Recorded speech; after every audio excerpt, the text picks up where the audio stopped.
Welcome friends, welcome to my share for you. आज का topic वही कॉमन एरर पे बेस्ड है।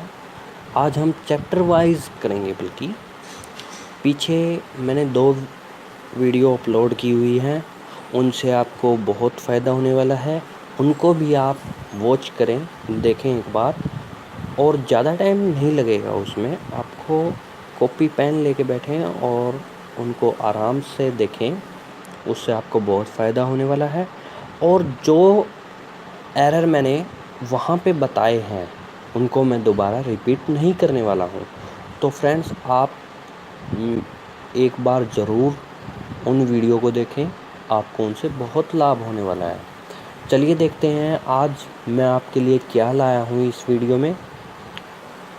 फर्स्ट ऑफ ऑल, नाउन है इसमें वीडियो में। नाउन पे जो कॉमन एरर आपके एसएससी में, बैंक पीओ में, एसबीआई पीओ में आने वाले हैं, वो मैं इसमें कवर कर रहा हूँ। फिर प्रोनाउन और एडवर्ब। एडवर्ब मैंने इस वजह से लिया है इस वीडियो में क्योंकि ये वीडियो बड़ी हो जाती, ज़्यादा लंबी हो जाती। मेरे को छोटी वीडियो पसंद है, अपलोड करने में टाइम कम लगता है फ्रेंड्स, इस वजह से मैं एडवर्ब को इसमें ऐड कर रहा हूँ। इन वीडियो में मैं आपको कॉमन एरर सिखाने जा रहा हूँ। 100 मोस्ट इम्पोर्टेंट जो कॉमन एरर हैं उनको मैं इन वीडियो में कवर करने वाला हूँ।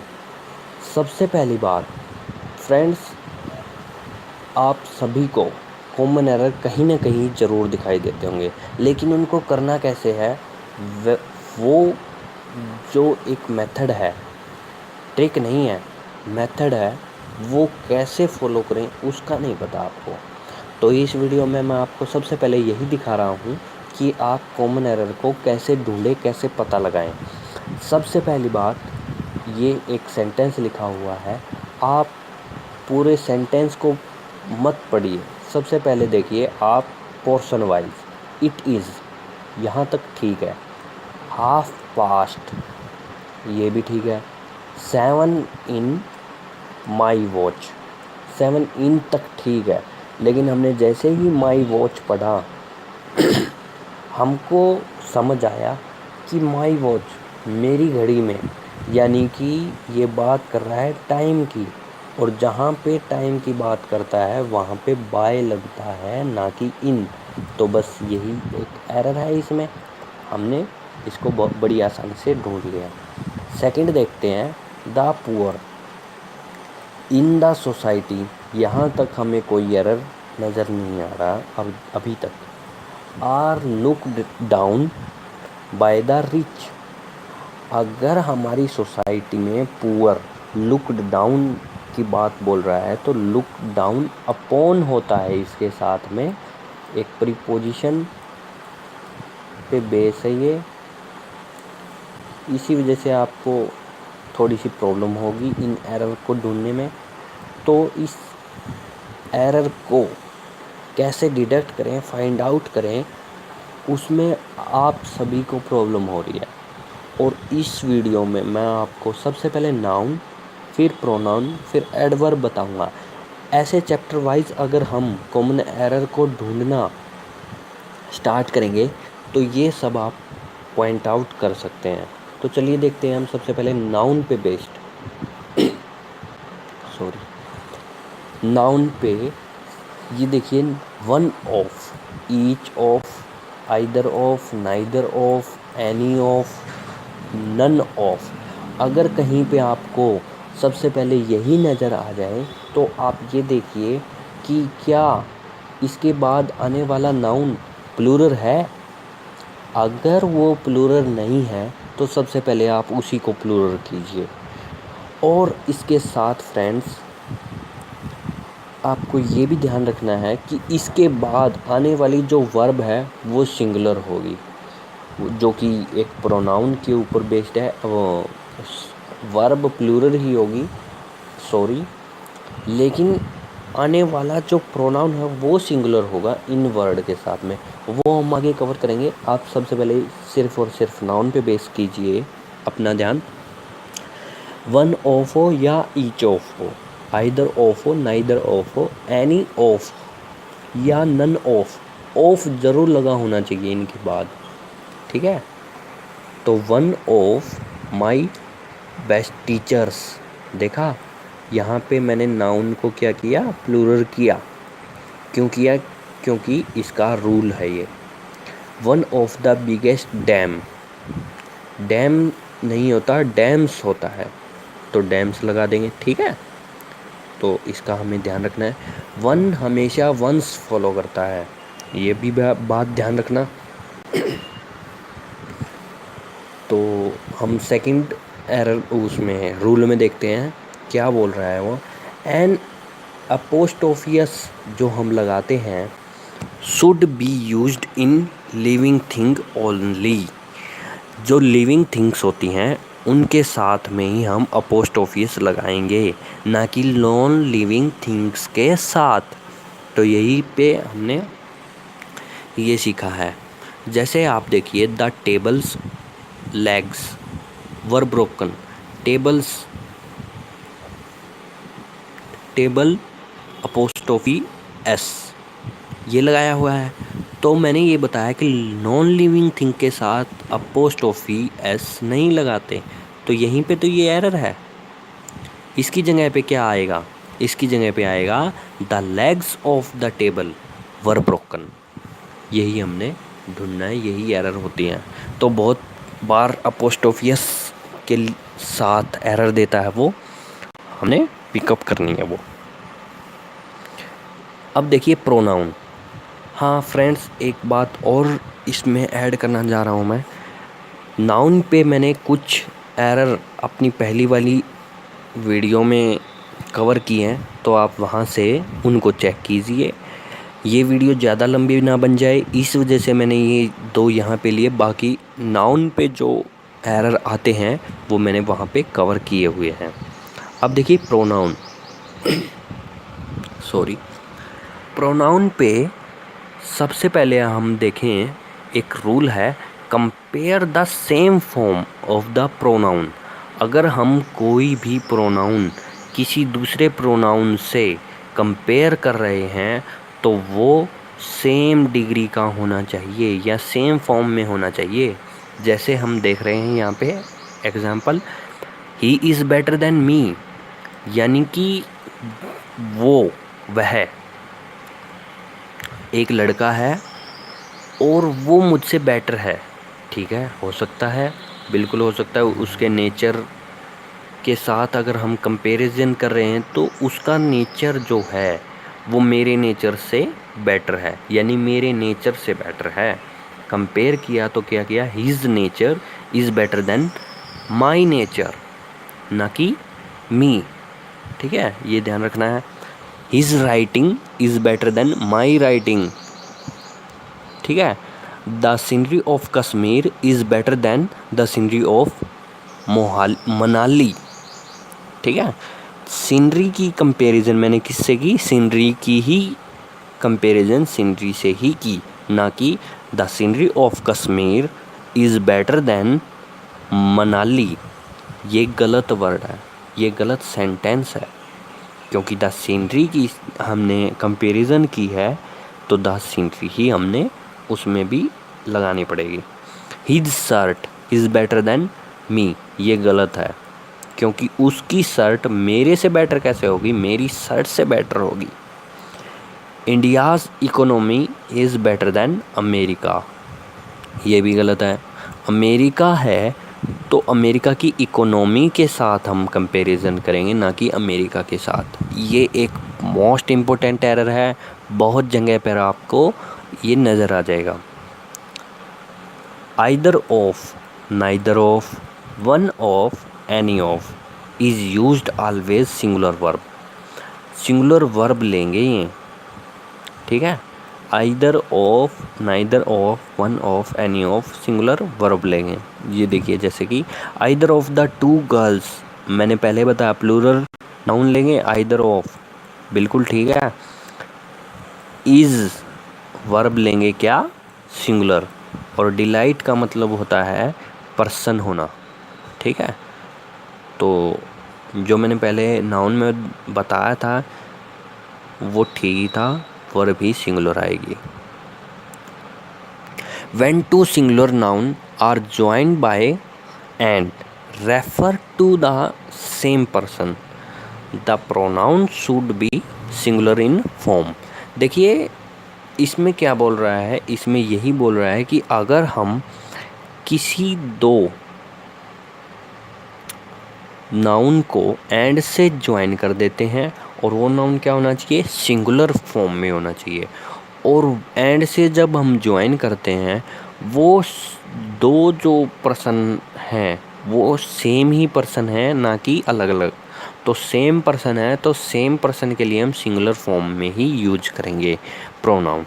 देखिए the collector and magistrate has done his best. His क्यों है, क्योंकि कलेक्टर और मजिस्ट्रेट जो है वो एक ही पर्सन होता है, तो इस वजह से यहाँ पे क्या है, हिज आया। ठीक है, चलिए नेक्स्ट देखते हैं हम एडवर्ब। ऐसे ही मैंने प्रोनाउन पे भी कई एरर हैं जो अपनी 2 वीडियो में पहले मैं कवर कर चुका हूँ। एडवर्ब देखते हैं। एडवर्ब में सबसे इम्पोर्टेंट बहुत बार आता है, क्या आता है कि टू मच और मच टू हमेशा यूज होते हैं।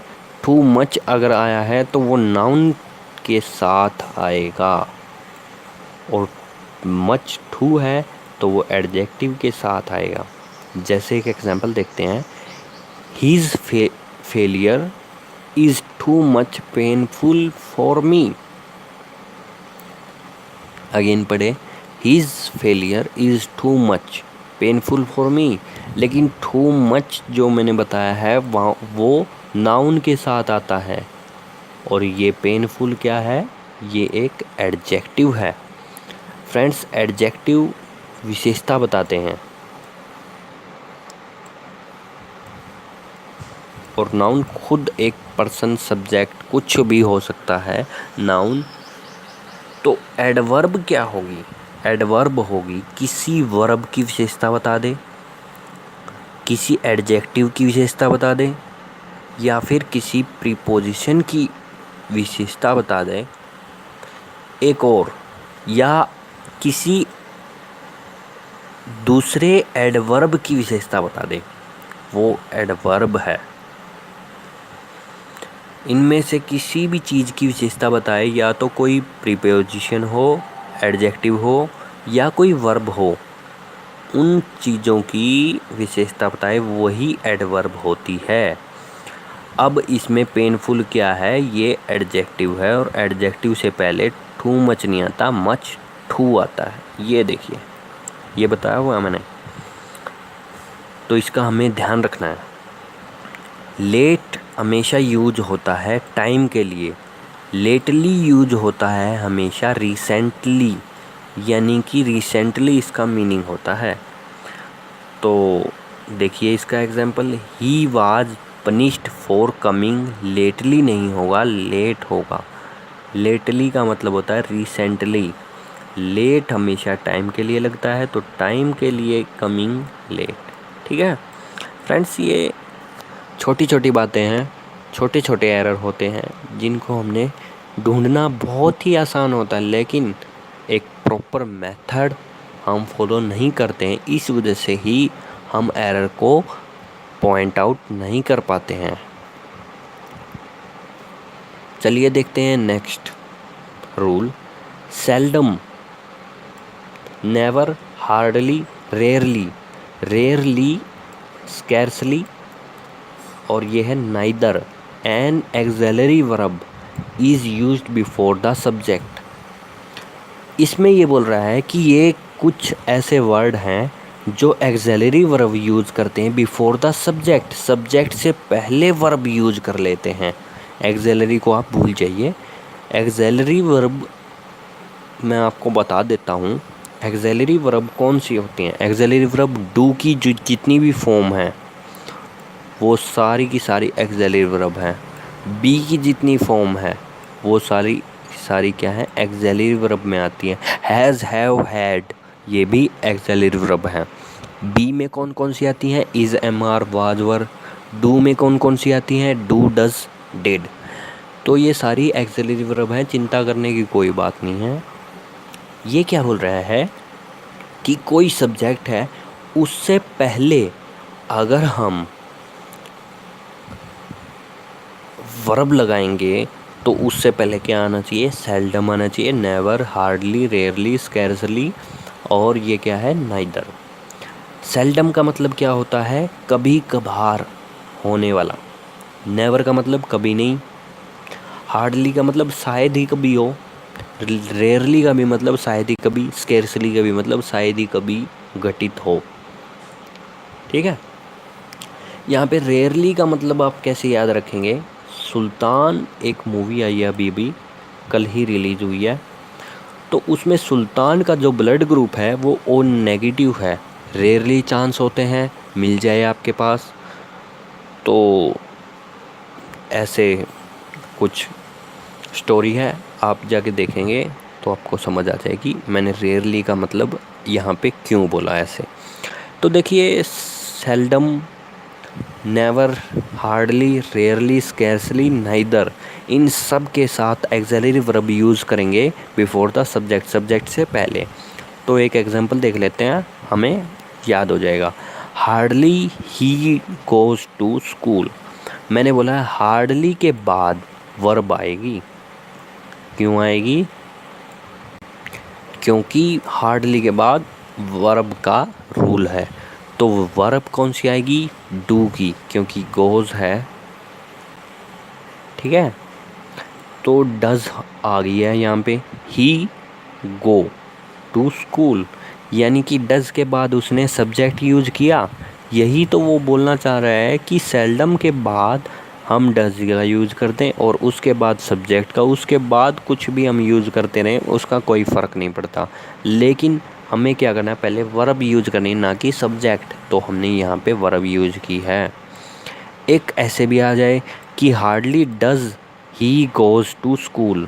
तो फ्रेंड्स ये देखिए, ये कौन सी फॉर्म है, फिफ्थ फॉर्म बोलते हैं इसको हम, एस या ई एस वाली फॉर्म को। ये भी फिफ्थ फॉर्म है, लेकिन एक सेंटेंस में एक बार अगर हमने फिफ्थ फॉर्म यूज़ कर ली तो सेकंड बार हमने कौन सी फॉर्म यूज़ करनी है, V1, यानी कि वर्ब की फर्स्ट फॉर्म यूज करनी है, फिफ्थ फॉर्म यूज नहीं करनी। ठीक है फ्रेंड्स, तो आपको इस बात का ध्यान रखना है। अब फर्स्ट फॉर्म कौन सी होती है, सेकंड, थर्ड, फोर्थ, फिफ्थ, मैंने क्यों बोला, तो फिफ्थ फॉर्म वो होती है जिसमें हम एस या ई एस लगा देते हैं वर्ब को, वर्ब में।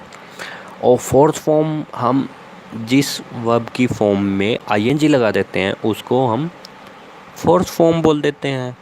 और थर्ड फॉर्म का आपको पता ही है, थर्ड फॉर्म जैसे कि गो, वेंट, गोन, तो गोन क्या है, थर्ड फॉर्म है। तो ऐसे हम याद रख सकते हैं वर्ब को। चलिए देखते हैं next. No less than countable noun नहीं होना चाहिए और no fewer than countable noun होना चाहिए। इसके लिए अगर आपने मेरी वीडियो देखी है कॉमन एरर पे तो आपको समझ आ जाएगा, लेस हमेशा क्वांटिटी पे यूज करते हैं और फीवर हमेशा हम काउंटेबल यानी कि नंबर पे यूज करते हैं। यहाँ पे यही तो बोल रहा है, no less than, no fewer than. No less than हमेशा अनकाउंटेबल पे यूज करेंगे और काउंटेबल पे नो फीवर देन। तो देखिए यहाँ पे क्या बोल रहा है ये, there were no less than 10 students who failed in test. Sorry, there were no less than 10 students who failed in test, यानी 10 स्टूडेंट्स के बारे में बोला है, no less than। यहाँ पे हमने इसको टिक कर लिया क्योंकि हम आगे देखने वाले हैं कि क्या ये क्वांटिटी पे बेस्ड है या नंबर पे बेस्ड है। तो ये डेफिनेट नंबर पे बेस्ड है, अनकाउंटेबल नहीं है। तो यहाँ पे हम क्या चेंज करेंगे, यहाँ पे इसको चेंज कर देंगे हम किससे, फीवर से, नो फीवर देन। यही तो एरर है, बस सिंपल। नेक्स्ट रूल क्या है, interested, pleased, satisfied, delight are used with much but not very. Very के साथ हम इसको यूज नहीं करते, इंटरेस्टेड के साथ मच का, प्लेस्ड के साथ मच का, सेटिस्फाइड के साथ मच का और डिलाइट के साथ मच का यूज़ करते हैं, ना कि वेरी का यूज करते हैं। जैसे कि सेंटेंस में दिखाया गया है, I am very interested to play hockey. अब हमें रूल का पता ही चल गया है कि इंटरेस्टेड से पहले वेरी कभी यूज नहीं करते, क्या यूज करते हैं, हम मच का यूज करते हैं। तो यहाँ पे मच लगा देंगे, हमारा सेंटेंस करेक्ट हो जाएगा। लास्ट है, वेरी मच के साथ हम जब भी यूज करते हैं कंपैरेटिव डिग्री में यूज करते हैं। वेरी और मच इकट्ठा आ सकता है फ्रेंड्स, कोई प्रॉब्लम नहीं है, लेकिन मैंने क्या बताया है, लेकिन कंपैरेटिव डिग्री होनी चाहिए। कंपैरेटिव डिग्री क्या है, बेटर है इसमें। तो देखिए एक सेंटेंस देखते हैं, it is very much, very आएगा यहाँ पे, तो very much better to stay here tonight. तो यहाँ पे बेटर इसने कंपैरेटिव डिग्री यूज की है, तो देखिए वेरी मच इस वजह से इसने लगाया है। आशा करता हूँ आपको ये समझ में आया होगा। Thank you for watching. और अगर आपको ये वीडियो पसंद आई है तो आप लाइक कर सकते हैं, सब्सक्राइब कर सकते हैं हमको। हम ऐसे ही अपनी वीडियो अपलोड करते रहेंगे, आपके लिए ये यूज़फुल है। कहीं ना कहीं आपको ये यूज में आ जाएगी, आप एरर को पकड़ने लग जाएंगे। एरर को पकड़ना बड़ा आसान है, लेकिन कैसे पकड़ें वहीं पे हम मार खा जाते हैं। तो इनमें अगर आप कुछ आसानी से पकड़ सकते हैं तो वो इस वजह से पकड़ लेंगे एरर को, क्योंकि आपने ये चीज़ें सीख ली हैं। Thank you for watching.